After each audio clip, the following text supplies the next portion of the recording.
이기상의 뉴스 공감.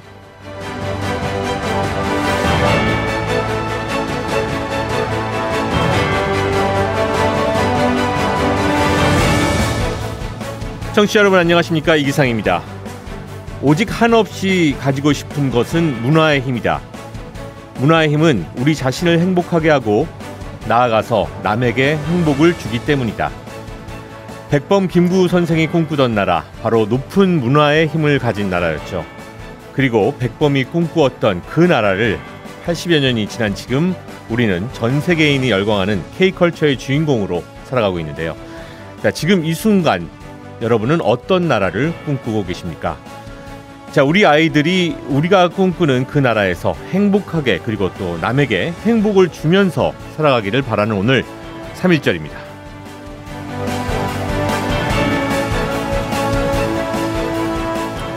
네, 오늘 5시 브리핑에서는요, 제103주년 3.1절을 맞아서 문재인 대통령의 3.1절 기념사 내용과 대선 주자들의 3.1절 메시지를 살펴보겠고요.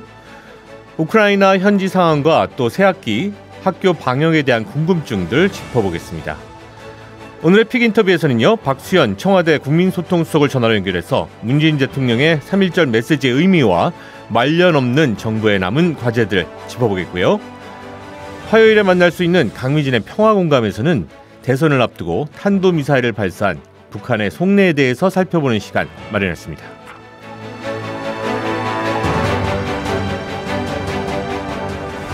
자, 이기상의 뉴스공감, 오늘도 청취자 여러분과 함께 만들어 나가겠습니다. 참여 방법은요, 100원의 유료 문자 샵 1053 준비되어 있고요. 어플리케이션 빵톡으로도 실시간 글들 남겨주실 수 있겠습니다. 유튜브 이기상의 뉴스공감도 준비되어 있죠. 많은 분들 들어와서 함께 해주시면 대단히 감사하겠습니다. 자, 오늘 이기상의 뉴스공감 시작합니다.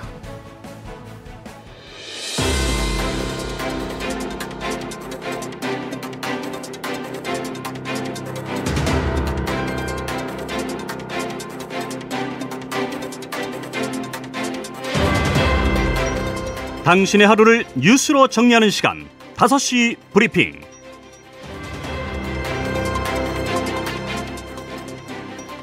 자, 오늘도 5시 브리핑 시작합니다. 맹현균 기자, 그리고 오창희 인권연대 사무국장 두 분 함께 하십니다. 어서 오십시오. 네, 안녕하세요. 안녕하세요. 네, 안녕하십니까. 자, 오늘 3.1절입니다. 문재인 대통령의 기념사가 있었죠. 먼저 그것부터 살펴보죠. 아무래도 지금 그 세계 정세가, 국제 정세가 러시아의 이제 우크라이나 침공 문제가 가장 그렇죠. 뜨겁지 않습니까? 예. 오늘 기념사에도 좀 이런 점이 반영이 됐습니다. 강대국 중심의 국제 질서에 휘둘리지 않고 우리의 역사를 우리가 주도해 나갈 수 있는 힘을 가져야 한다. 문재인 대통령이 이렇게 얘기를 했고요. 네. 그러니까 힘으로 패권을 차지하려는 자국 중심주의도 다시 고개를 들고 있고 신냉전의 우려도 커지고 있다. 이렇게 진단을 했습니다. 우리나라도 지정학적 특수성이 있잖아요. 네네. 그래서 이제 한반도가 스스로의 운명을 스스로 결정을 하려면 좀 힘을 키워야 한다. 이런 뜻으로 풀이가 되고요. 더 강해지기 위한 방법으로 문 대통령은 네. 한반도 평화를 언급을 했습니다. 그러니까 1945년 11월 고국으로 돌아온 임정 요인들은 분단을 막기 위해서 마지막까지 힘을 쏟았다. 그 끝나지 않은 노력은 이제 우리 몫이 됐다. 이렇게 설명을 했습니다. 그러면서 평화를 위한 대화의 노력이 계속돼야 한다. 거듭 강조했습니다. 네. 그리고 일본을 향해서도 메시지가 나왔습니다. 그렇죠. 예. 일본은 역사를 직시하고 역사 앞에 겸허해야 한다. 이렇게 이야기를 했습니다. 네. 그러니까 한때 불행했던 과거로 인해 때때로 덧나는 이웃나라 국민의 상처를 공감할 수 있을 때 일본은 더욱 신뢰받는 나라가 될 것이다. 이렇게 강조를 했고요. 그러니까 양국의 협력 필요성을 또 강조하긴 했지만 역사 문제에 대한 일본의 좀 전향적인 태도 변화가 있어야 네네. 한다는 점을 강조한 것으로 풀이가 됩니다. 네. 예. 자, 오창희 국장님. 네. 네. 오늘 또 이렇게 기념사가 있었습니다. 네. 문재인 대통령이 얘기한 힘을 길러야 한다의 그 힘은 군사력만을 의미하는 건 아닌 것 같고요. 대통령도 한반도 평화가 힘의 근거다라고 그랬죠. 좀 역설적이기도 합니다. 문화의 힘도 필요하고 경제력도 필요하고 힘이라는 건 이제 총체적인 거다라고 강조하고 싶고요. 두 번째, 일본은요. 2차 대전 때 전범 국가가 대표적으로 일본하고 독일인데 일본의 지금 태도는 독일하고 많이 비교됩니다. 독일은 지금까지도 나오는 뉴스가 뭐냐면 나치에 부역했거나 네. 실제로 사람들을 괴롭히거나 해쳤던 범죄자들을 지금도 잡아내고 네. 지금도 형사처벌을 합니다. 맞습니다. 이게 법률적 개념인데 인도의 반환 범죄, 반인륜 범죄는 공소시효가 없다는 거예요. 보통 살인의 죄도 뭐 공소시효가 25년이니 이렇게 네네. 존재하는데 이건 인간을 파괴한 범죄이기 때문에 끝까지 그 책임을 묻는다라는 태도입니다. 그러니까 반인륜 범죄자들을 지금도 체포해서 처벌하는 정도이니 과거에 자기들의 범죄에 대해서는 철저히 반성하고 재발 방지 약속도 하는 거죠. 네네. 그러니까 있었던 일을 있는 그대로 인정하는 게 되게 중요합니다. 진상 규명이 중요하고요. 그 다음에는 반성해야 되고요. 그리고 다양한 방법으로 피해에 대해서 배상이나 보상을 해야 되죠. 그리고 처벌도 필요합니다. 네. 그런데 이렇게 하고 있는 독일과 비할 때 일본은 기본적으로 존재하는 사실 자체를 외면하고 있어요. 그렇죠? 왜곡하고 있고요. 네네. 예. 뭐 역사적으로 한 두어 번의 반성 정도, 뭐 깊은 반성을 한다 이런 정도의 말뿐이 없었고요. 그 다음에 이웃의 상처에 대해서 이게 상처라는 표현이 문학적 표현이지만 실제로는 뭐 사람 죽이고 해치고 성노예로 끌고 가고 강제징용, 징병 이런 거 다 했지 않습니까? 이런 것에 대해서 배상이나 보상한 적도 없고요. 진지하게 반성한 적도 없습니다. 이거는 굉장히 잘못된 태도입니다. 독일도 폴란드를 비롯해 이웃들에게 상처를 입혔죠. 그 상처를 갚기 위해서 지금도 노력하고 있습니다. 그러니까 독일이 꼭 메르켈 전 총리라는 독특한 탁월한 실력 있는 정치인을 통해서만 인정받는 게 아니라 독일이라는 국가 자체가 상당히 인정받고 있어요. 또 놀라운 건 시리아 난민 때 100만 명의 난민을 받아주기도 하고 이런 모범 국가로 성장하고 있고 그래서 자동차도 잘 팔아먹고 이런 나라가 된 것 같습니다.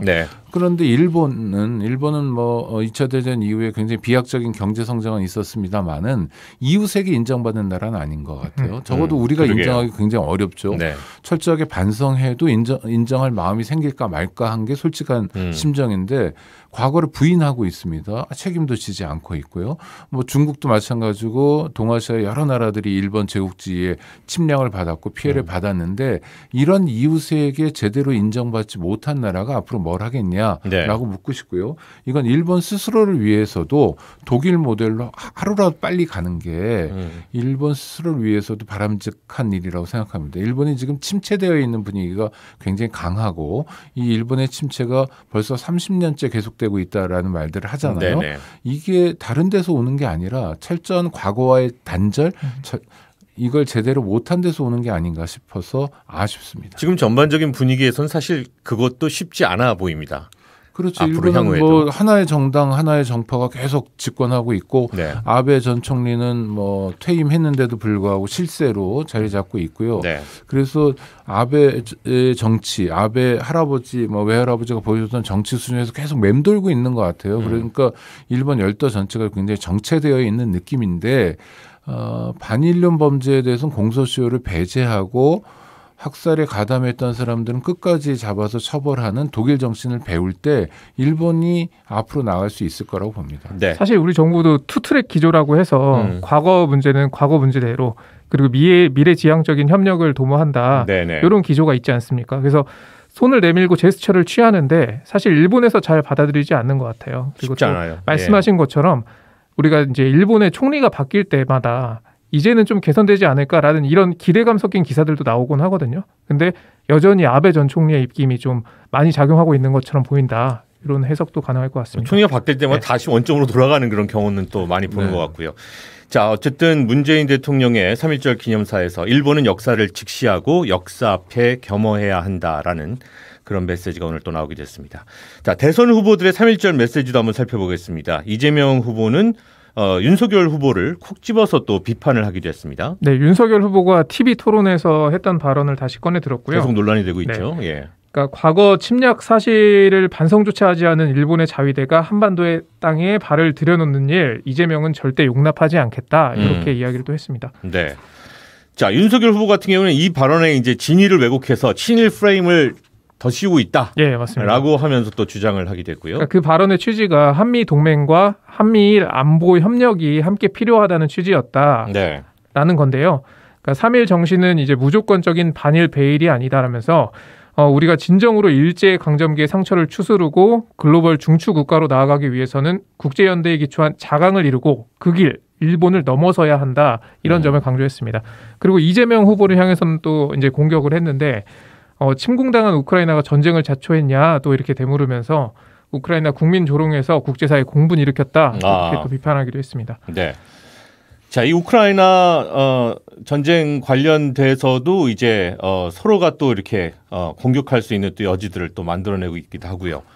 국장님 어떻게 보셨습니까? 일단 윤석열 후보가 무조건 반일이 아니다. 이건 누구나 마찬가지입니다. 그러니까 일본에서도 평화주의 세력이라나 평화 애호 세력이 있다면 그런 사람들이 일본인이라는 이유만으로 반대할 이유는 없는 거죠. 네.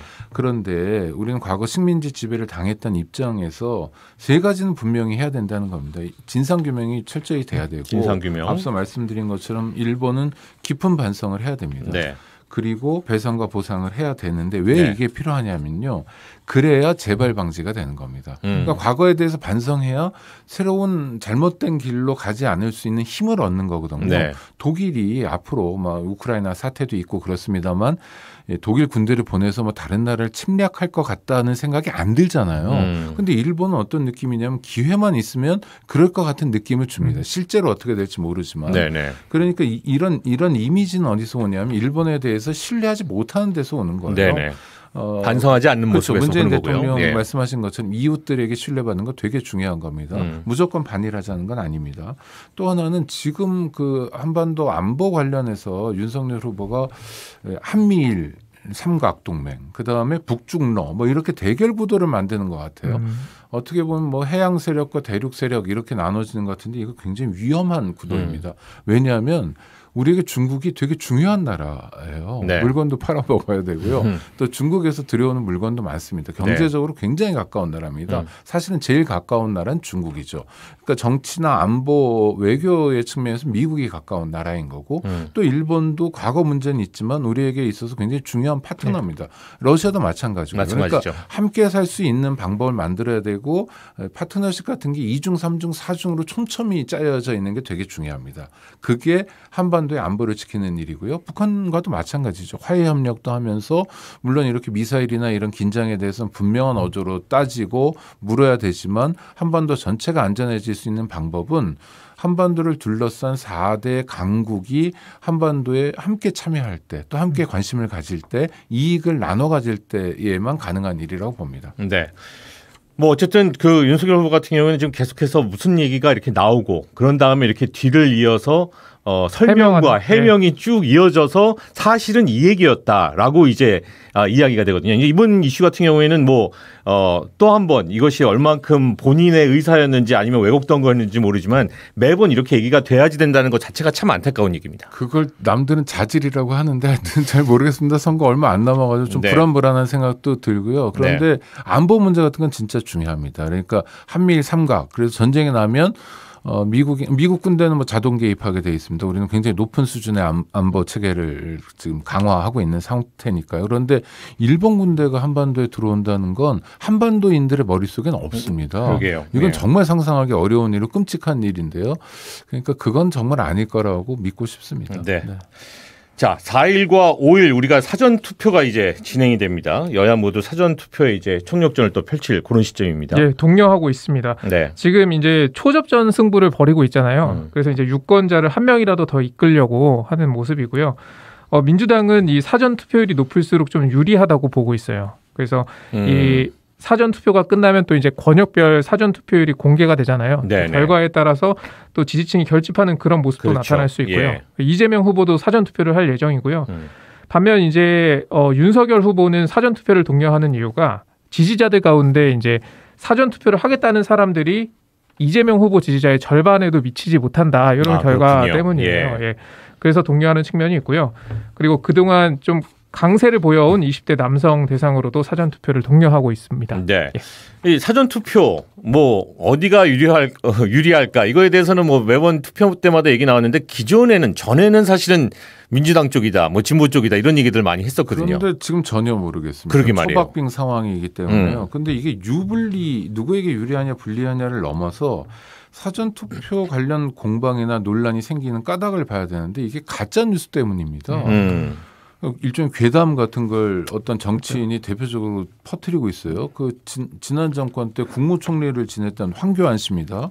이분은 국민의힘 대선 후보로도 나왔던 분인데 지난 총선이 부정선거였다라는 주장을 굉장히 세게 하셨고 지금은 뭐라고 그러냐면 대통령 선거에서 사전투표를 하는 건 부정투표가 된다. 그 표가 날아간다. 그러니까 당일 투표를 하라고 지금 혼자서 열심히 선동하시는데 지지층이 겹치고 그러니까 국민의힘 지지자 중에 상당수가 황교안 씨의 얘기에 귀를 기울이는 것 같아요. 그래서 윤석열 후보 지지자 중에 상당수가 사전투표를 안 하겠다. 이렇게 논리가 전개되는 것 같은데 이러면 정말 나라가 위험해집니다. 왜냐하면 투표하기도 전에 네. 뭐 사전투표는 또는 본투표는 뭐 이래서 위험하다 또는 부정이 있을 거다라면 결국은 선거 결과가 어떻든 간에 승복하지 않겠다는 걸 밑자락에 깔고 가는 것 같아서 되게 불안하고요. 네. 또 윤석열 후보도 약간 이상한 말씀을 하시는데 선거 당일날 3월 9일날 코로나 확진자 굉장히 많아질 거다. 수십만. 그 얘기가 나왔어요. 그래서 네. 투표하러 가기 어렵게 만들 테니까 미리 사전 투표를 해야 된다는 거예요. 약간 산 넘고 물 건너 가는 느낌입니다. 네. 그러니까 이렇게 후보나 유력 정치인 특히 황교안 씨 같은 경우에 대통령 권한대행까지 했던 분이에요. 짧게라도 대한민국의 국가대표였던 분이 네. 불신을 조장하고 허위사실을 유포하면 안 된다고 생각하고요. 대선이라는 게 물론 승패는 갈리겠습니다만 끝난 다음에 대통령이 되는 사람은 대한민국의 대통령이에요. 누가 됐든지 간에. 그럼요. 국민 전체를 대표해야 되기 때문에 이런 일은 좀 멈춰줬으면 하는 바람입니다. 네. 미국 대선 때도 한동안 그 메일 발럿 그래가지고 그 우편 투표 해야 된다 말아야 된다 뭐 거기에 무슨 부정이 담겨 있을 것이다. 트럼프 대통령이 한창 또 얘기했던 기억이 나네요. 그러니까 같이 가요 이렇게. 그렇죠. 예. 근데 국력을 정말 써야 될 때 써야 되죠. 우리가 그런데 불안해하고 내가 찍은 한 표가 물론 역사적으로 그런 경험은 있습니다만 이승만 정권 때나 박정희 정권 때 그런 경험이 있지만 민주화 이후에 적어도 우리가 대통령을 우리 손으로 뽑은 결과에 대해서 의심하지는 않았잖아요. 그러니까 박근혜 대통령이 당선됐을 때 민주당에서 부정선거다 그래서 뭐 되지 않을 사람 박근혜 후보가 당선됐다 이런 거 없었고 이명박 대통령 때도 마찬가지고 그 전에 박빙이었던 노무현 이회창 대선도 마찬가지고 그렇습니다. 그러니까 정말 이렇게 불신을 조장하고 불신을 증폭시키는 선거운동 또는 국민 캠페인은 멈춰야 합니다. 네. 자, 러시아와 우크라이나가 회담을 했는데 별다른 소득은 아직은 없습니다. 예. 그러니까 소득은 없었지만 좀 희망이 남아있지 않을까라는 그런 만났다는 것만으로도 우리가 희망을 잡고 싶죠. 지금 상황이. 근데 입장 차이는 좀 분명히 있었다고 전해지고요. 네. 조만간 2차 회담을 열기로 했습니다. 네. 우크라이나는 즉각 공격 중단 그리고 군대의 철수를 좀 요구한 것으로 알려졌고 러시아는 우크라이나의 나토 가입 포기 중립국화 방안이 논의돼야 한다 이렇게 주장한 것으로 전해졌습니다. 네. 지금 뭐 그 TV를 보다 보면은 사진들 뭐 못 보겠더라고요. 상황이 좀 심각해 보이죠. 뭐 5살, 4살 막 아이가 막 폭탄 맞고 누워 있는 장면을 보는데 너무 마음이 아픈데 이게 지금 상황이 좀 심각합니다. 계속. 러시아는 그동안 이제 군사 시설만 좀 타격을 했다 이렇게 얘기를 했는데 민간인 지역에 대해서도 포격이 있었다라는 증언이 나오고 있고요. 또 더 큰 문제는 대량 살상 무기를 썼다 이런 주장도 제기되고 있습니다. 그러니까 미국 주재 우크라이나 대사는 지금 러시아가 진공 폭탄을 사용했다면서 이게 이제 제네바 협약에서 금지되는 행위다 이렇게 주장을 했어요. 그러니까 제네바 협약은 이제 국제법이죠. 그렇죠. 그러니까 전투에 직접 참여하지 않는 사람을 보호돼야 된다. 그리고 학교와 병원도 국제법상 보호를 받는데 지금 여기 이제 민간인을 무차별적으로 공격한 거는 전쟁 범죄다 이렇게 주장을 하고 있고요.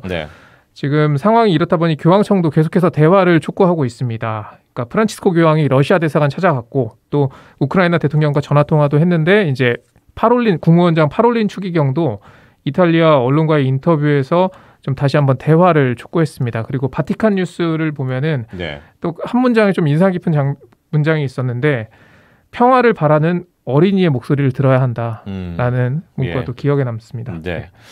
자, 러시아가 푸틴이 핵무기 운영부대 경계 태세를 강화했다라는 소식이 들려오면서 이 핵이라는 단어가 나왔다는 것 자체가 상당히 어떻게 보면 좀 충격적이기도 한데 바이든 대통령이 핵전쟁 가능성에는 선을 그었습니다. 일단 백악관에서 기자들과 만나서 미국인들이 핵전쟁에 대해서 우려해야 하느냐 이런 질문에 아니다라고 답을 했습니다.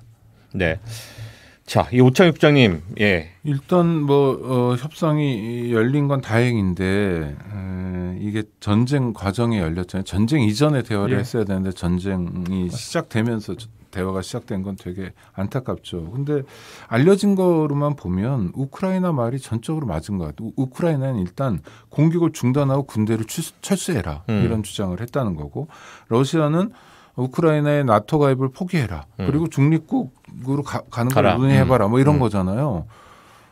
일단 협상을 하려면 총을 내려놓고 해야 됩니다. 그렇죠? 그러니까 우크라이나의 말이 훨씬 설득력이 있고 옳다고 생각이 돼요. 그럼 국제사회는 우크라이나를 지원 지지하는 방향으로 갈 거고요. 지금 유엔을 비롯해서 여러 움직임들이 그렇습니다. 그러니까 미국과 러시아의 대결만이 아니라 네. 러시아를 제외한 모든 나라와 러시아의 대결로 갈 가능성도 높은 만큼 러시아에서 전쟁을 중단해야 된다는 생각이 들고요. 네. 바이든 대통령이 절대 핵전쟁은 없다라고 말해준 건 정말 다행스러운 일입니다. 네. 뭐 급한 사정이 뭐가 있는지 모르지만 푸틴 대통령이 핵무기 얘기를 몇 번 꺼내면서 세계가 모두 긴장했었는데 네. 핵전쟁의 상대라고 할 수 있는 미국 대통령이 이렇게 일정하게 선을 긋은 건 우리로서는 참 다행스러운 일인 것 같고요. 우리가 지금 방송하고 있는 방송 이름이 평화방송이잖아요. 네. 정말 평화를 바라는 마음들이 모이면 우크라이나 전쟁도 멈추게 할 수 있지 않을까 싶고요. 대한민국 정부도 인도적인 지원 말고 러시아 정부를 압박할 수 있는 다양한 노력을 기울였으면 합니다. 네.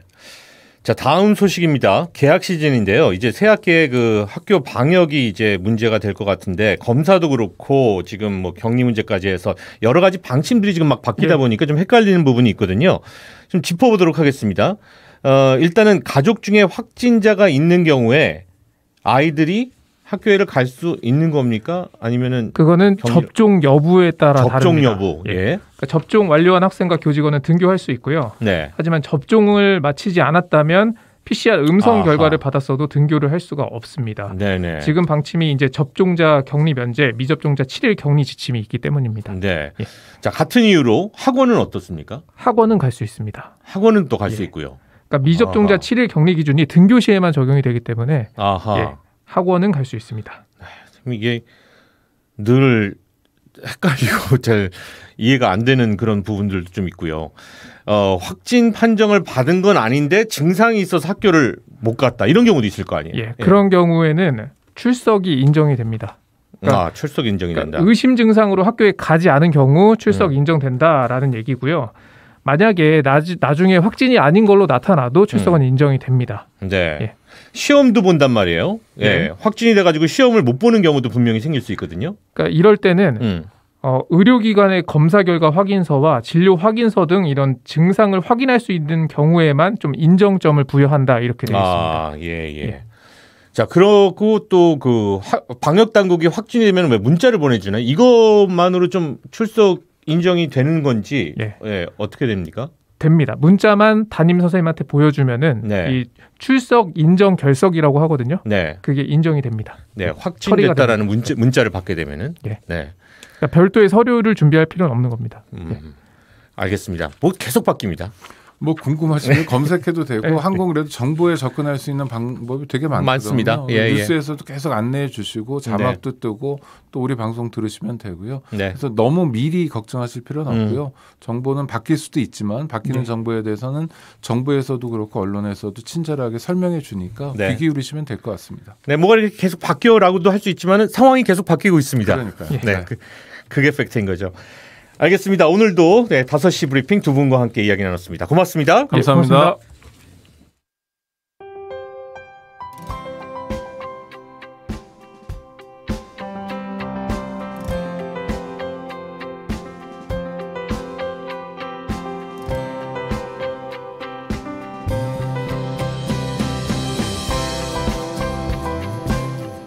마음 따뜻해지는 뉴스부터 화가 나는 뉴스까지 이혜은 아나운서와 함께합니다.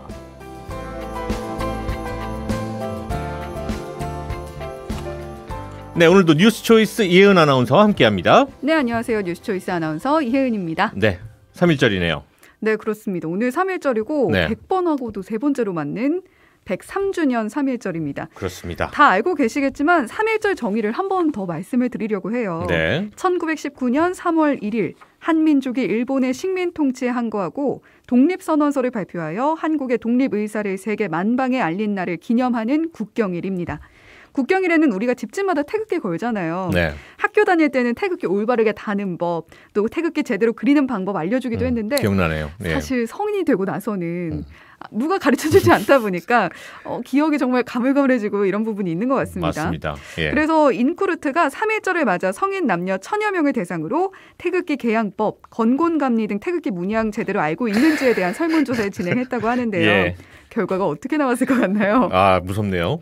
그렇죠. 태극기를 제대로 다는 법, 그러니까 일반 개양, 조기를 다는 날의 차이를 알고 있는 경우는 전체 응답자의 75%였습니다. 75%는 그래도 알고 계셨네요. 네, 그렇습니다. 예, 다행입니다. 많은 사람들이 제대로 알고 있다는 건데 하지만 태극기의 모양, 건곤감리의 위치를 제대로 알고 있는 사람은 전체 응답자의 25.1%에 아하. 불과했습니다. 네. 나머지 응답자는요. 건곤감리를 모르거나 알더라도 위치나 획수를 제대로 알지 못한다고 합니다. 네. 다시 한번 이 3.1절을 맞이해서 태극기 한번 바라보면서 건곤감리의 위치도 한번 정리해 보시고요. 예, 하면 좋을 것 같습니다. 네.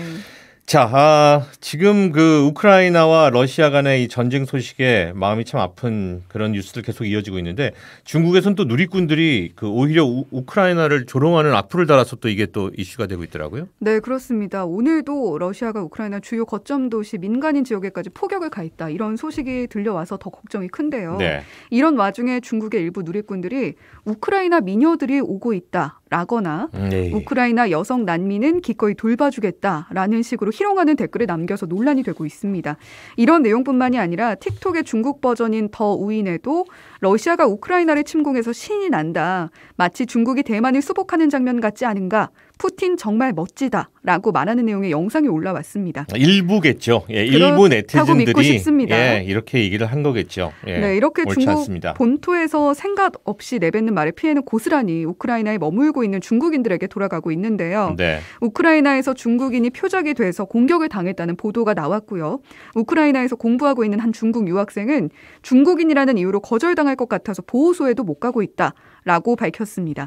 중국판 트위터인 웨이보에서도 당신은 밀크티를 마시면서 편하게 키보드를 두드리겠지만 전쟁터에 있는 당신의 동포들은 그 조롱의 대가를 치른다라는 글이 수만 번이나 공유되기도 했다고 해요. 이 상황이 점점 악화가 되자 중국 대사관도 나서서 우크라이나인들은 전쟁으로 어려움을 겪고 있으며 그들을 이해하고 자극하지 말아야 한다라고 공식적으로 밝혔고요. 네. 또 우크라이나 내에 머무는 중국인들에게 중국인이라는 신원이 드러나는 표식을 드러내지 말라라는 입장을 냈습니다. 이 민족과 국가라는 경계가 분명 있지만 결국 세계가 한 공동체라는 걸 잊지 않은 데서 그치지 않고 계속해서 상기를 해 나가야겠습니다. 네. 다시 한번 우크라이나에 오늘 이 인사를 전합니다. 평화를 빌고요. 예, 오늘 말씀 잘 들었습니다. 이현 아나운서. 네, 고맙습니다.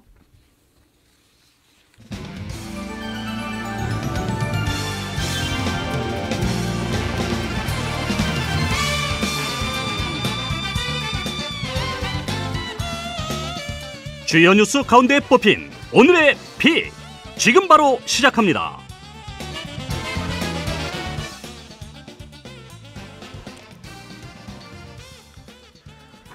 네, 103주년 3.1절 기념식에 참석한 문재인 대통령이 기념사를 하기도 했습니다. 모두가 자유롭고 평등하며 억압받지 않는 나라, 평화롭고 문화적인 나라 이야기를 들으면서 앞서 이 백번 김구 선생이 꿈꾸었던 나라가 떠올라서 마음이 또 울컥해지기도 했는데요. 한반도 평화라는 과제가 남아있어서 마냥 좋을 수만은 없는 것이 또 현실이기도 합니다. 오늘 박수현 청와대 국민소통수석을 전화 연결해서 오늘 문재인 대통령 3.1절 기념사에 담긴 내용과 또 의미 한번 짚어보도록 하겠습니다. 박수현 수석님 안녕하십니까? 네, 안녕하세요. 평화를 빕니다. 평화를 빕니다. 네, 감사합니다. 네, 오늘 103주년 3.1절을 맞아서 문재인 대통령의 기념사 내용부터 좀 짚어보도록 하겠습니다. 먼저 장소가 대한민국 임시정부 기념관이었어요. 기념식 장소에도 어떤 의미를 좀 두었을 것 같은데 어떻습니까? 예, 장소를 생각하면 오늘은 참으로 기쁘고 감개무량한 3.1절 기념식이다 이렇게 말씀드릴 수 있겠습니다. 네. 우리 사회자님께서도 대한민국 임시정부 기념관이 오늘 비로소 마침내 개관했다는 것을 혹시 아셨습니까? 몰랐습니다. 죄송합니다. 그렇습니다. 예. 2022년 3월 1일 오늘 대한민국 임시정부 기념관이 마침내 개관하게 되었는데요. 그래서 한편으로는 기쁘지만 한편으로는 우리 독립선열들께 정말 죄송한 일이네요. 이제서야 예. 기념관을 만든 것 아닙니까? 국립으로. 네네. 문재인 대통령이 2017년 3월 1일에 대통령 후보 시절이었거든요. 그때 네. 이 대한민국 임시정부 기념관을 국립으로 건립해야 한다라는 것을 강조했고요. 네네. 대통령에 당선되어서 취임 첫 해인 2017년 8월 15일 첫 광복절 기념사에서 대한민국 임시정부 기념관 건립을 약속합니다. 네. 그리고 바로 다음 날인 8월 16일에 이 경축사 후속 조치로 36개 국무회의에서 이 기념관 건립이 보고되고요. 네. 그리고 2018년 1월에 민관합동 건립위원회를 출범했고, 그리고 나서 2017년 12월에 우리 대통령이 역대 대통령 처음으로 네. 전경에 있는 대한민국 임시정부 정부를 찾아가신 기억이 있잖아요. 네네. 그때 다시 한번 여기에서 선열들께 다짐을 하셨습니다. 예. 그리고 2019년 4월 11일 날 이날이 이제 임시정부 수립 100주년 기념식인데 이때 정식으로 임정기념관 건립을 선포했고요. 그 이듬해 4월 11일 101주년 기념일에 기념관 기공식 드디어 첫 섭을 떴습니다. 네. 그래서 그 노력의 결과로 마침내 오늘 대한민국 임시정부 기념관이 개관하게 되었고 오늘 3.1절 기념식을 거기서 열게 되었고 내일부터 일반 관람이 시작되는 것인데요. 아하. 예. 정말 기쁘고 의미 있는 날이고 그렇네요. 또 한편으로 죄송한 그런 날입니다. 네네. 오늘 3.1절 기념식에서 문재인 대통령이 강대국 중심의 국제질서에 휘둘리지 않고 우리 역사를 우리가 주도해 나갈 수 있는 힘을 가져야 한다라는 말씀하셨습니다. 미중 패권 갈등에 러시아 또 우크라이나의 전쟁까지 해서 국제 정세를 보면서 우리도 이제 지정학적인 특수성을 고려해서 잘 대비해야 한다. 뭐 이제 이런 의미로 읽히는데요. 어떤 의미가 있는 발언이었을까요? 그렇습니다. 오늘 그 대통령의 기념사 중에 유독 눈에 띄는 부분이 힘을 강조하신 것 아닙니까? 말로만 강조하신 게 아니라 이미 우리는 그것을 그렇게 강조할 수 있을 만한 힘을 가졌다라고 하는 자신감도 거기에 함께 배어 있는 것이고요. 네. 우리가 100년 전의 상황을 돌아보면 그 당시도 이 한반도 동북아를 둘러싼 국제 정세가 지금과 똑같은 그러한 어떤 상황들이 전개됐고 100년 후 지금 다시 그런 일들이 일어나고 있지 않습니까?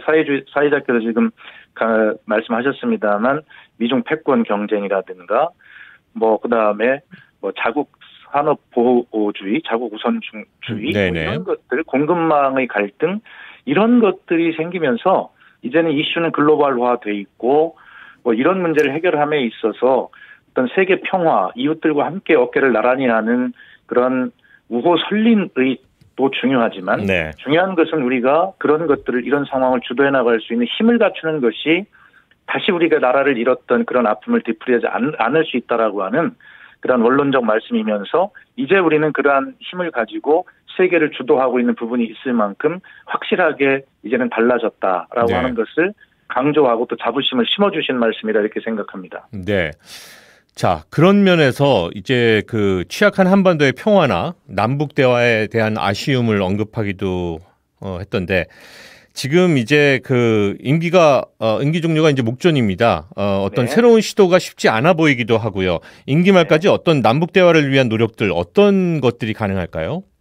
예, 임기 말이기 때문에 새로운 어떤 시도를 하는 것은 어렵다 하더라도 그러나 문재인 대통령 취임 첫 해인 2017년을 한번 돌아보면 그때는 북한이 거의 한 달에 한 번씩 정말 그 미사일 도발을 하고 핵 실험을 하고 이런 상황 속에서 우리는 금방이라도 전쟁이 날 것 같은 그런 공포감에 휩싸여 살았지 않습니까?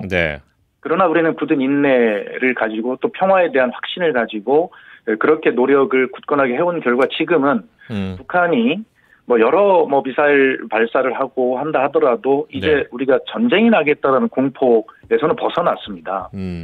또 그만큼 오늘 대통령도 여러 차례 강조를 하셨고 또 어제도 강조를 하셨습니다만 우리가 이미 군사력, 안보력, 이런 국방력에 있어서는 북한에 앞서고 있다. 미사일 전력에 있어서 우위에 있다라는 것을 밝히고 계시지 않습니까? 자, 이제는 그만큼 이거 평화에 대한 확신, 이것이 전쟁의 공포에서 우리 국민을 해방시킨 것은 틀림이 없습니다. 네. 그리고 그런 방향으로 다음 정부가 계속 노력을 할 수 있도록 문재인 정부는 현재 5년 동안 관리해온 그러한 좋은 분위기 속에서 또 할 수 있다면 조금이라도 지금보다는 더 나은 분위기 속에서 다음 정부가 또 이어갈 수 있도록 그런 좋은 분위기를 만들어서 거기서 다음 정부가 다시 시작할 수 있도록 하는 그런 일이 최선이라고 생각하고 있습니다. 네. 뭐 지금 계속해서 그럼에도 불구하고 미사일은 8번이나 쏴졌고요. 예. 네. 그럼에도 불구하고 우리는 사실은 그렇게까지 위협을 많이 느끼지는 않고 있어서 그나마 지금 상황이 다행이라는 생각은 듭니다. 다행히. 예. 국민의 어떤 안보의식이 해이해진 것이 아니라요. 네. 계속 그동안 그 문재인 정부가 그 5년 동안에 방위력 개선비와 국방비에 투자한 예산을 투자한 비율을 보면 네. 역대 정부를 압도하고 있거든요. 네.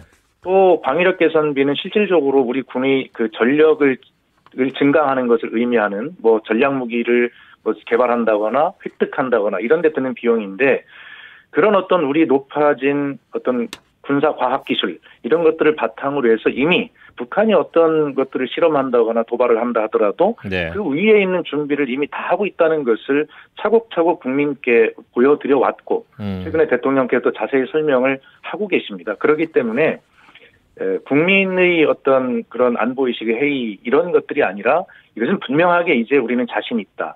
힘에 의한 위, 힘에 의한 평화 이런 것들에 대해서 자신이 우리 국민들 마음속에 자부심과 자신감으로 자리 잡고 있기 때문이다 이렇게 생각을 합니다. 네.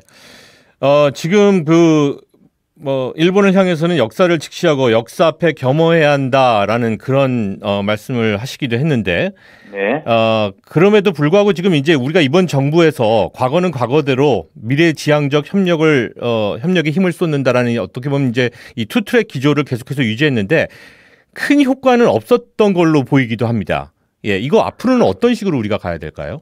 그러나 지금 말씀하신 그 투트랙, 네. 역사는 역사의 문제대로 그리고 미래를 향한 실질 협력은 실질 협력대로 가야 된다는 이 기조. 네. 이것은 당장 성과가 없다 하더라도 이 기조를 끝까지 우리가 가야 할 길이기 때문에 역대 정부도 그런 길들을 택해왔다고 생각을 합니다. 네. 참 감동적인 것은 우리 선조들께서 3.1운동 그 독립선언서를 낭독하실 때 보면 거기에 묵은 원한과 일시적 감정을 극복하고 동양의 평화를 위해 함께하자라고 일본에 제안하고 있거든요. 그 당시에도. 그 시대에 그런 한 줄이 들어가 있다는 게 참 놀랍죠. 그러죠. 놀랍습니다. 네. 그래서 지금 우리의 마음도 그와 똑같은 것 아니겠습니까? 네. 그런 원론적 입장을 말씀하시면서 오늘 대통령은 일본이 선진국으로서 리더십을 가지기를 진심으로 바란다. 그러기 위해서 일본은 역사를 직시하고 네. 바로 저는 이 부분이 눈에 띄던데 역사 앞에 겸허해야 한다. 겸허해야 한다. 예. 말씀하셨거든요.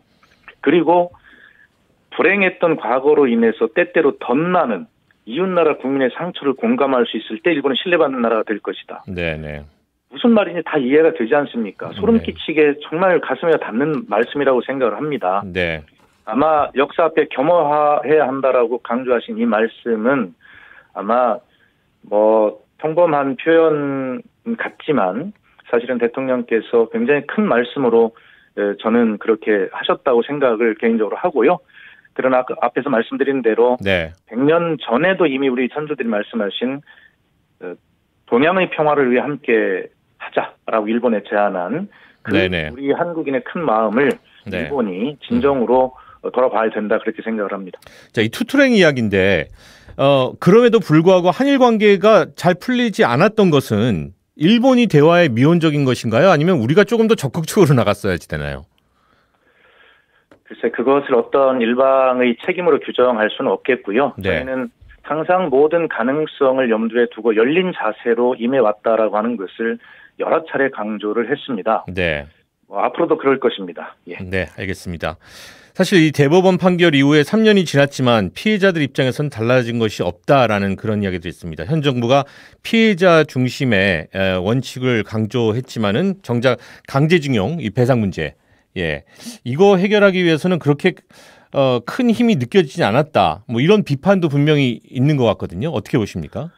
예, 글쎄 그 문제를 그 대한민국 정부에 대해서 어떤 좀 아쉬움은 표할 수 있겠으나, 네네. 그러나 그것에 대한 비판적 시각을 대한민국에 예를 들어서 잣대를 댄다라고 하는 것은 저는 맞지 않다고 생각합니다. 네.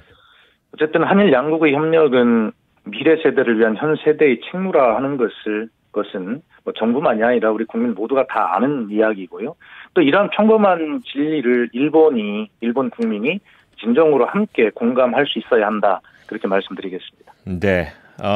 최근에 그 우크라이나 사태로 인한 또 우리 그 한반도 상황을 다시 한번 돌아보게 되는 그런 시점인 것 같습니다. 이른바 유사시의 일본 자위대 한반도 진입 허용, 뭐 이 부분에 대해서도 이제 논란이 상당히 뜨거운데요. 네. 청와대 입장은 어떤 거라고 우리가 좀 이해를 하면 좋을까요? 일본 자위대의 한반도 진입 허용, 이 문제는 청와대 입장이 아니라요. 네. 일관되게 우리 대한민국의 입장이 있습니다. 네. 그리고 역대 정부에 이런 것들을 가지고 입장을 바꿔본 적이 없지요. 네네. 우리 한반도 영공과 영해와 영토에 주한 미군이 있을 수 있는 것은 미국과 우리 대한민국이 군사 동맹이기 때문에 가능한 일 아닙니까? 그렇죠. 네. 그런데 일본과 대한민국이 군사 동맹이 아니지 않습니까? 네네.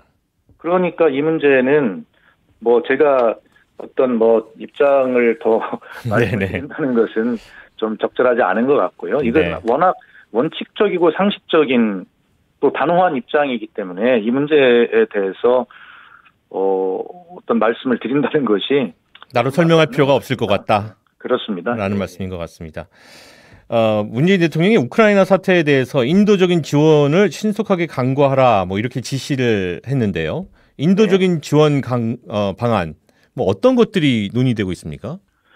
예, 인도적 지원에 앞서서 지난 2월 24일 뭐 제가 직접 발표를 했습니다만 우리 대한민국은 그 러시아에 대한 제재에 어떤 국제사회와 함께 동참할 것이다를 이미 선언했고요. 네. 예, 뭐 수출 통제나 이런 부분들에 대해서 오늘 우리 산업자원부와 미국 상무부 국장급 간에 이제 만남이 시작되고 곧 통상교섭본부장도 뭐 방미를 해서 이런 문제에 대해서 네. 함께 동참하는 문제를 논의를 할 것이기 때문에 우리나라만 러시아 제재에 빠졌다라고 하는 식의 그런 맞지 않는 어떤 언론의 보도에 대해서 유감을 표합니다. 네네. 예, 그리고 대통령은 그뿐만이 아니라 어제 그 2월 28일 참모회의에서 지금 말씀하신 대로 러시아에 대한 국제제재 동참하면서도 제재로 인해 발생할 수 있는 모든 문제에 대한 대응 방안을 확실하게 마련하고 우크라이나에 대한 인도적 지원을 신속하게 강구하라 이렇게 지시를 했고 발표가 됐습니다. 그래서 바로 우리 정부에서는 총 1,000만 불 규모의 인도적 지원을 긴급 제공하기로 이미 결정을 했고 발표를 했고요. 네. 이번 지원은 우크라이나 그리고 인근국의 정부 그다음에 국제기구 등과 협의를 통해 신속하게 이루어질 예정이고요. 참고로 유엔 난민기구는 이번 그 러시아의 우크라이나 침공으로 우크라이나의 피난민들이 약 400만 명 정도가 발생할 것으로 추산하고 있거든요.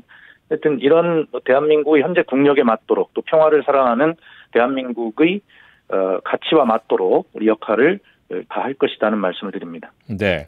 자, 이 와중에 북에서는 지난주에 그 준중거리 탄도미사일을 발사했습니다. 이 북한의 그 정찰 위성 개발에 대해서는 어떻게 지금 파악을 하고 계십니까?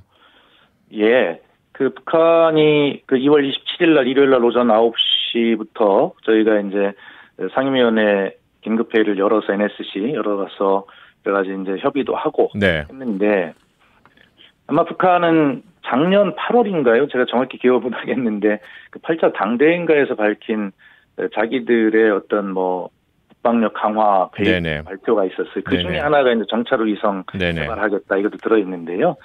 그래서 정찰 위성이라는 것을 강조하기 위해서 그 최고도로 올라갔을 때 거기에서 이제 찍은 지구의 모습을 이제 공개하기도 했지요. 네. 정찰 위성이라는 걸 강조하기 위해서. 예. 그런데 그동안에 연속된 북한의 미사일 발사에 대해서 인내하면서 외교적 해결 노력을 기울여왔음에도 불구하고 북한이 또다시 탄도미사일을 발사한 것은 틀림없거든요. 이에 대해서 깊은 우려와 엄중한 유감을 표하고 특히 우크라이나 전쟁을 해결하기 위해서 전 세계가 진력하고 있는 상황에서 탄도미사일을 발사한 것, 이것은 세계와 지역과 한반도 평화 안정에 결코 바람직하지 않다는 점을 지적합니다. 그리고 외교를 통한 평화적 해결에 역행하는 행동을 즉각 중단할 것을 다시 한번 강력하게 촉구하는 것이고요. 네. 우리 대한민국 정부는 중요한 그 정치 일정에도 한치 흔들림 없이 우리 안보를 수호해 나갈 것이다라고 하는 것을 다시 한번 강조합니다. 네. 자, 얼마 전에 문재인 대통령이 향후 60년간 원전을 충분히 주력 기저 전원으로 활용해야 한다. 이렇게 말을 해서 그동안의 탈원전 입장이 좀 바뀐 것이 아니냐라는 그런 의문을 갖는 사람들도 많이 있었는데요. 문재인 대통령의 발언, 우리가 어떻게 이해를 해야 될까요? 에너지 전환 정책에 대한 대통령의 발언이나 정부의 정책은 결코 변한 게 없습니다. 다만 지금 말씀하신 대로 원전을 주력 기저 전원으로 충분히 활용하라고 하는 말씀이신데 네. 아마 저는 언론이 이 말을 잘 이해를 못한 것이 아닌가 생각을 하는데요. 주력 기저 전원이라는 게 어떤 말이냐면요. 전력 수요가 가장 낮은 시간대에도 가동되는 발전기라고 하는 그런 의미이고요. 불시 사고나 또 계획 예방 정비가 없는 경우에 24시간 가동되는 발전, 그것을 의미하는 것입니다. 그래서 원전을 우리가 2084년까지 장기간 60여 년에 걸쳐서 줄여가는데 그런 계획을 얘기하면서 원전을 주력이라고 얘기했다. 이렇게 오해를 하고 있는 것이죠. 기저 전원이라고 하는 말에 대한 이해가 부족하거나 오해라고 저는 생각을 하고요. 네. 현재의 개통 운영상 석탄에 앞서서 가장 먼저 가동되는 발전원이 원전이라는 것을 강조한 것입니다. 네. 변하는 것이 없고요. 기왕에 시간을 주셔서 한 말씀 꼭 드리고 싶은 것은 네네. 에너지 전환 정책이라고 하는 것, 원전을 한 60년 동안 차분하게 줄여가면서 그것을 신재생 에너지 등으로 채워나가자라고 하는 이 에너지 전환 정책은요, 하지 않을 수가 없는 정책입니다. 네네. 그리고 이것은 우리의 높은 원전 밀도, 지진 위험성, 그리고 사용 후 핵 연료 문제, 이런 것들을 종합적으로 고려하고 세계가 이런 추세를 가고 있고 앞으로 많은 것들이 영향을 미칠 수밖에 없는데 어떻게 다른 선택을 하라는 것입니까? 이 원전 에너지 전환 정책은 아마 제가 볼 때는 가장 정치화된 정책의 문제다, 이렇게 생각을 하고요. 이 정책을 정치화해서 바라보는 시각을 넘어서 이제는 이 정책 자체를 좀 잘 이해하는 그러한 노력들이 있어야 되겠다, 이런 네. 생각을 하게 되고요. 네. 자, 세계가 원전 비중은 줄이고 재생에너지를 확대하고 있는 세계적 추세인데요. 자, 원전 비중이 전 세계 비율을 보면 2010년에 12.8%에서 15년에 10.6%, 그리고 18년에 10.2% 점점 줄고 있어요. 반면에 재생에너지 비율은 2010년에 19.5%에서 2015년 22.7%, 2018년에 25.2% 이렇게 늘어가고 네네. 있는 것입니다. 그래서 우리는 현재 운영 중인 원전은 아주 안전하게 효율이 높도록 잘 운영을 한다는 원칙이 있지 않습니까? 네네. 그리고 노후 원전이라서 수명이 다했으면 수명 연장은 하지 않는다라는 원칙이 있고요. 네. 또 대형 신규 원전은 새로 짓지 않는다, 이 세 가지 원칙이 있습니다. 네네.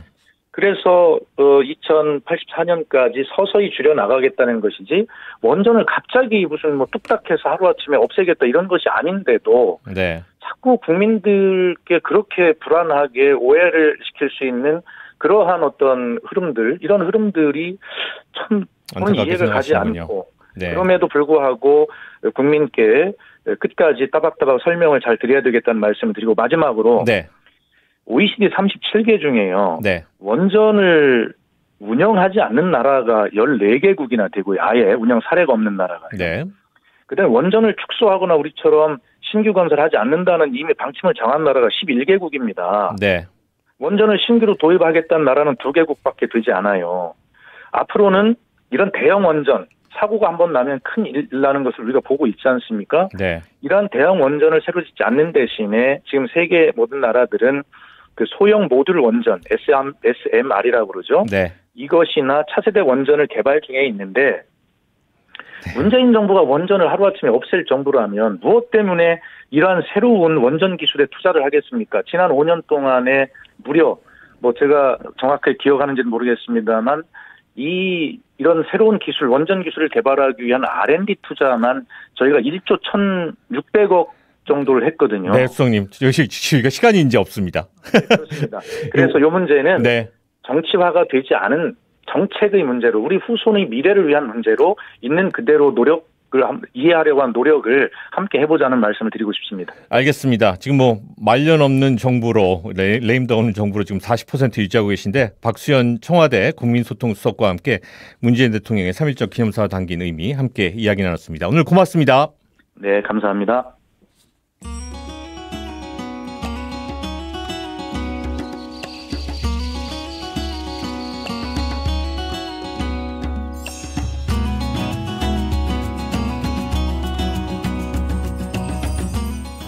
내일의 한반도의 평화의 씨앗을 심는 시간, 강미진의 평화 공감. 자, 강미진의 평화 공감 안녕하세요. 강미진 대표 나오셨습니다. 네, 안녕하세요. 네, 북한이 이 남한의 대선이 얼마 남지 않은 시점에서 또 한 방 쐈네요. 진짜 한숨이 나갑니다. 이제 사실 예. 이 북한의 그 미사일 발사는 진짜 시도 때도 없이 막 진행이 되는 그러게 거고요. 말이에요. 올해만 8번째잖아요. 네네. 예, 대선을 앞둔 시점에서 북한의 미사일 발사에 대해서 여러 가지 이제 분석들이 많이 나오고 우리 지난 있더라고요. 시간만 해도 그렇죠. 설마 지난 예. 여기 대선 바로 앞에 있는데 또 쏘겠어 그랬거든요. 네. 예. 근데 그런 분석들을 보게 되면 미국으로부터 아니면 유엔 기구로부터 받는 그런 대북 제재 완화 네. 목적이 하나 있을 수 있고 아니면 코로나19로 인한 그런 경제적 어려움을 좀 미사일 발사를 하는 걸 해서 또 협상 카드를 좀 해가지고 좀 그걸 회복하려는 그런 네. 의도가 있지 않을까 그런 또 분석이 있고 대선을 앞두고 있잖아요. 대한민국에서. 네. 그러니까 그 대선을 앞둔 시점에서 북한이 우호적이라고 생각하는 그런 정당에서 나왔으면 좋겠다는 그런 선정될 수 있도록 하기 위해서 남한 정부의 대선에 북한이 우회적으로 이제 메시지를 전하는 것이다. 개입을 하고 있다 이런 분석도 좀 나오고 있습니다. 그리고 또 최근에 국제적인 간섭이 있죠. 이제 러시아, 우크라이나 사태 그게 될 수 있는데 이런 그 사태가 집중된 속에서 미사일 발사가 나온 거는 북한이 러시아나 우크라이나 침공과 관련한 그런 국제적 긴장을 네. 북한 미사일이라는 다른 관심으로 주제를 네네. 바꿔서 이제 이목을 집중시키려고 하고 있다. 이런 분석도 좀 여러 가지 분석들이 다양하게 나오고 있더라고요. 그런데 네. 극히 좀 개인적이긴 하지만 네. 제가 북한에서 살았던 한 사람으로서 그렇죠. 보게 되면요. 예. 외부에 보여주려는 것도 많지만 저는 내부용이 더 크게 활용할 수 있다는 데 저는 중점을 두고 싶습니다. 자, 가끔씩 이제 그 북한의 어떤 외부로 보여주는 미사일을 쏜다던가 이런 것이 이제 내부용이다라고서는 네. 말씀해 주시는 경우가 있는데 이게 지금 이 시점에서 내부용으로 미사일을 발사했다. 어떤 활용도가 있는 걸까요? 사실 북한은 대외적으로 긴장할 때도 내부를 결속하는 그런 모습을 항시적으로 보여오고 왜냐하면 국경을 두 쪽으로 이제 접하고 있잖아요. 그렇죠. 러시아나 중국. 그러니까 근데 지금 일어난 건 러시아 쪽에서 그렇죠. 이제 사태가 일어난 예. 거예요.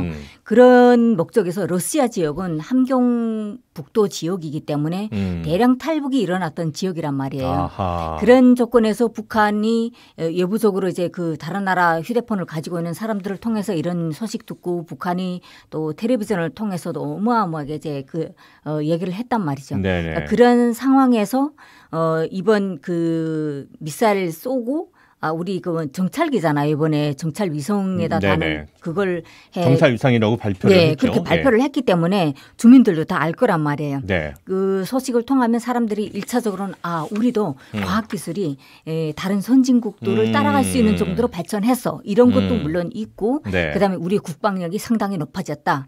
미국하고 견줄 수 있다. 이런 그 자부심을 주면서 러시아에 이렇게 그 사태가 있다고 하더라도 우리는 그런 속에서도 더 단단하게 뭉쳐야 된다는 그 일심단결에 대한 그 자체적으로 주민들이 그러니까 강조하지 않아도 할 수 있다는 그런 면이 좀 보장이 될 수도 있고요. 그리고 특히나 고분해성 뭐 그 촬영 체계와 자료 전송 체계가 이제 이번에 그 탑재됐다고 했잖아요. 네네. 그리고 뭐 자세 조성 장치도 있다.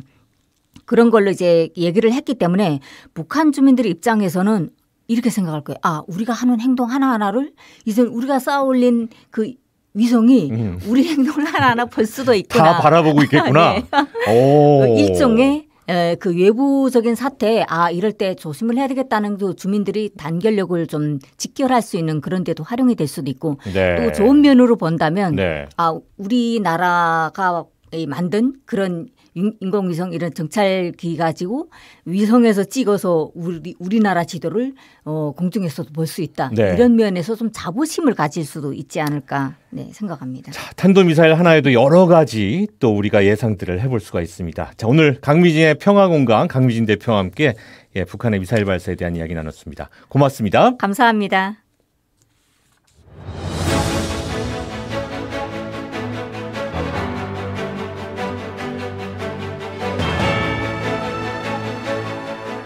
네, 3.1절에 함께한 이기상의 뉴스공감 여기에서 인사드리도록 하겠습니다. 저희는 내일 다시 찾아뵙겠습니다. 여러분 안녕히 계십시오.